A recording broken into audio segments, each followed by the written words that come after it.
तो ये देखिए गाइज, ये बंदा रोड साफ कर रहा है और वहाँ पे आखिर तक इनका ये जो बड़ा सारा घर है ये हर जुमे को धोना पड़ता है।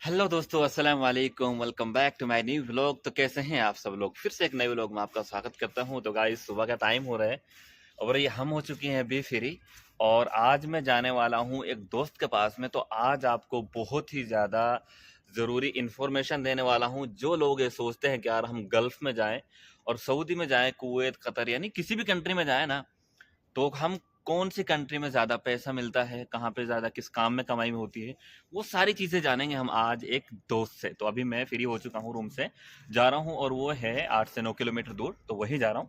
लेकिन जाने से पहले आपको एक बात बता दूँ कि यहाँ पे जो काम कुछ ड्राइविंग से अलग होता है ना, वो चीज़ आपको मैं दिखाने वाला हूँ। देखिए मेरे पड़ोस में जो नए बंदे आए हैं ना, रोड साफ कर रहे हैं। देख ले गाइस, ये रोड भी साफ करते हैं, तो वो आपको मैं बैक से दिखाता हूँ। तो ये देखिए गाइस, ये बंदा रोड साफ कर रहा है और वहाँ पे आखिर तक इनका ये जो बड़ा सारा घर है ये हर जुमे को धोना पड़ता है और ये रोड एकदम बिल्कुल क्लीन कर दिया। देखिए भाई साहब ने, देख रहे हो गाइस, बहुत सारों को ये होता है। ये रोड साफ कर रहा है। देखिए रोड भी साफ करना पड़ता है गाइस, वहाँ से लेके और यहाँ तक। अब देखो कितना टाइम लगता होगा। 2 से 3 दिन में रोड साफ करते हैं और हर जुमे को ये घर धोते हैं। तो यहाँ पे ये काम भी गाइस करना पड़ता है। ऐसा नहीं है कि यहाँ पे आने के बाद में ड्राइविंग ही करनी पड़ती है। और बाकी हमारा इधर ही है, ये देख लीजिएगा। ये देखिए गाइस, ये बिल्कुल रेत एकदम साफ़ कर दिया भाई साहब ने, बिल्कुल एकदम क्लीन। तो ऐसा काम भी करना पड़ता है। तो गाइस हम चलते हैं अभी भाई साहब के पास। तो गाइस वहाँ जाने से पहले पार्सल था लड़की का, तो ये देना था भाई, तो पार्सल दे देते हैं और भाई फिर निकलते हैं। तो यहाँ पे 1 मिनट वेटिंग करेंगे, तो खुलेगा तो ये अंदर दे देंगे। तो चलते हैं फिर उसके बाद।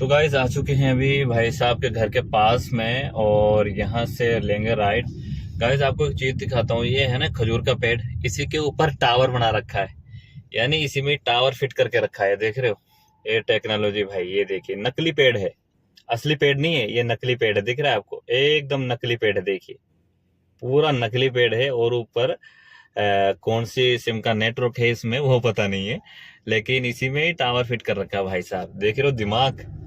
तो ये देखिए गाइस कितना खूबसूरत मंजर है, बेहतरीन मकान है भाई साहब। और हर घर के बाहर गाड़ी खड़ी है और ये न्यू कॉलोनी लग रही है। मतलब जो दरैया है ना, पुरानी इलाका है रियाद का, सबसे पहले यानी पुराना रियाद अगर बोलो तो ये है। तो यहाँ से लेंगे भाई लेफ्ट और ये है बिल्कुल एकदम छोटी गली है। देखिए किस तरीके का मंजर है भाई, कितना खूबसूरत लग रहा है। दोनों तरफ गाड़ी मकान अच्छे तरीके से खड़े हैं भाई। ये देख रहे हो, यहाँ पे ये साइकिल वाले गाड़ी साफ कर रहे हैं। हमारे बंगाली भाई हैं जो ये साफ करते हैं, 10 रियाल 15 रियाल में गाड़ी साफ करते हैं। तो ये देखे भाई, और भाई साहब के कफील का घर है ये वाला उनके कफील का घर है। अब उसकी गाड़ी देखेंगे, फोन किया था लेकिन उठाया नहीं, हो सकता है वो मदरसे से आ रहा हो। लेकिन भाई गाड़ी है, गाड़ी भी खड़ी है, भाई साहब भी मिल जाएंगे। तो गाइस ये है उनकी गाड़ी, ये खड़ी देखिए गाइस, ये है उनकी गाड़ी। और अब कहाँ पे है ये तब उनको देखेंगे ना। चलो उतरते हैं। तो गाइस अभी भाई साहब का वेट कर रहे हैं। तो अभी फ़ोन किया था तो फ़ोन उन्होंने उठाया नहीं, क्योंकि वो गए हैं अभी दूसरी गाड़ी लेके बाहर गए हैं। तो रूम उनका अभी बंद है, रूम में भी नहीं है, और गाड़ी उनकी जो मेन गाड़ी वो चलाते हैं तो वो यहीं पे है।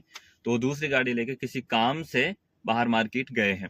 तो फ़ोन उठाया नहीं, इसका मतलब है वो किसी मैडम के काम से, कफील के काम से सुबह में जाके आ रहे हैं।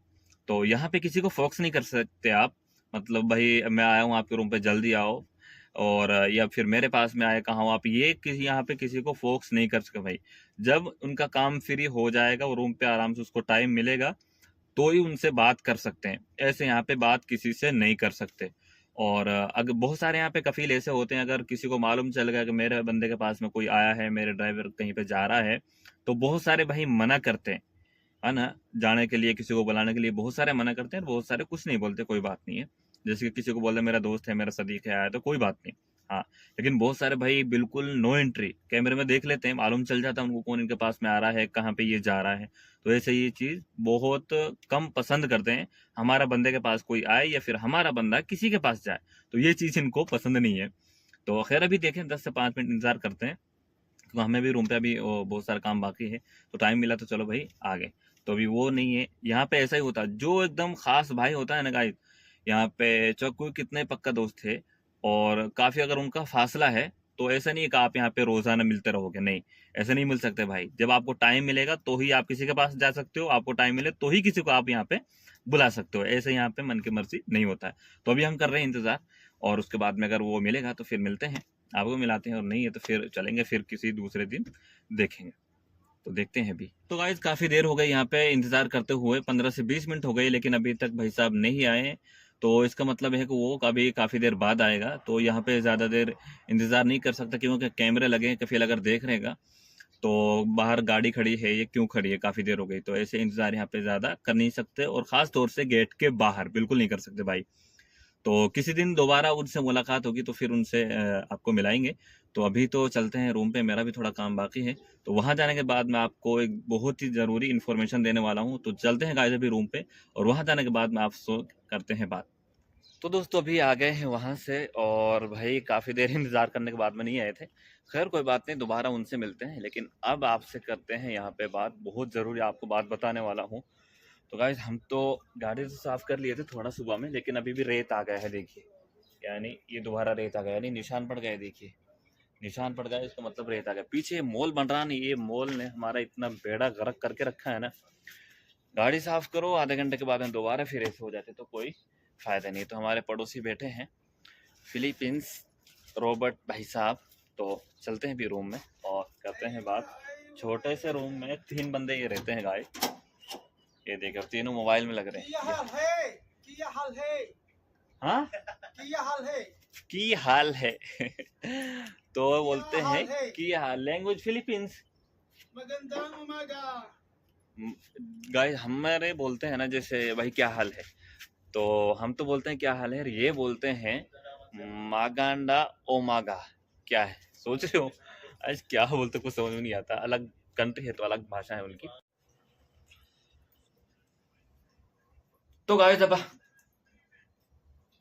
अब आपको बता देता हूं कि जिसकी वजह से आपको एयरपोर्ट से तो गाइज अब आपको वो इन्फॉर्मेशन बता देता हूं जिसकी वजह से आपको एयरपोर्ट से वापस भी किया जा सकता है। अगर आप सऊदी अरब आ रहे हो तो आपके लिए बहुत ही ज्यादा जरूरी है, और फ्यूचर में आने वाले हो तो फिर भी आपके लिए बहुत जरूरी है।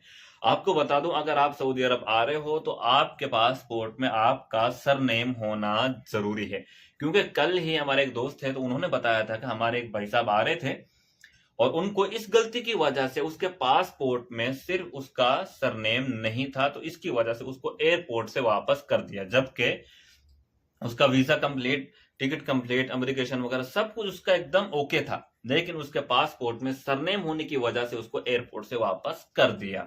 ठीक है, तो अगर आप आ रहे हो तो ये गलती मत करिएगा, अगर आपके पासपोर्ट में सरनेम नहीं है तो उसको अपडेट करा लीजिएगा, तो फिर उसके बाद में आप आ सकते हो उसके बाद में।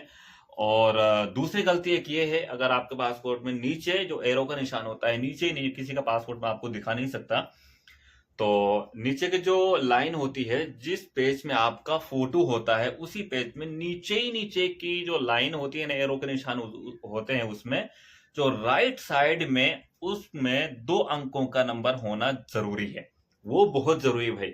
अगर आपके पासपोर्ट में एक ही नंबर है तो आपका काम नहीं होगा। बहुत सारे में हमारे यार दोस्त कल हमने चेक किए थे, तो बहुत सारे पासपोर्ट में एक ही नंबर था, जैसे सपोज करो 81, 85, XYZ एवरीथिंग, कोई भी नंबर ले लो, लेकिन आपके एरो के निशान के बाद में 2 नंबर होना जरूरी है। अगर एक नंबर होगा तो आपका काम नहीं होगा। तो ये चीज आपको ध्यान रखना जरूरी है। अगर आप किसी एजेंट के थ्रू आ रहे हो तो फिर भी, या फिर आप कैसे भी आ रहे हो, आपको इन चीजों का जरूर ख्याल रखना है, वरना आपका पैसा जो वो भी खराब जाएगा, आपका टाइम खराब जाएगा और आप यहां आ भी नहीं सकते। तो ये चीज का आपको जरूर ध्यान रखना है।